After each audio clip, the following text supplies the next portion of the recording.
Hey guys, ఈరోజు వీడియోలో బుడం దోసకాయ అయితే పచ్చడి ఎలా చేయాలో చూద్దాం.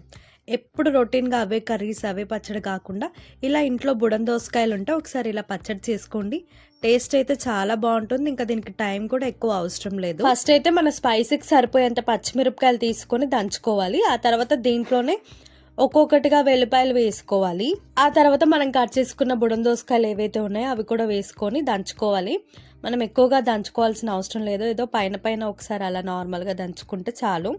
ముక్కలు ఎక్కువగా నలగాల్సిన అవసరం లేదు. అలానే బాగుంటుంది టేస్ట్. ఇప్పుడు తాలింపు చేసుకోవాలి. దానికోసం ప్యాన్లో ఆయిల్ తీసుకొని పోపు దినుసులు ఏవైతే ఉన్నాయో అవన్నీ వేసుకోవాలి. అలాగే మిరపకాయలు, ఇంకా మన టేస్ట్కి సరిపోయే అన్ని వెల్లిపాయలు, అలాగే కరివేపాకు, ఇంకా పసుపు వేసుకొని తాలింపు మంచిగా చేసుకోవాలి. మనకి బుడం దోసకాయలు అనేది కొన్ని ప్లేస్లలో అవైలబుల్ ఉంటాయి, కొన్ని ప్లేస్లలో అసలు దొరకవు.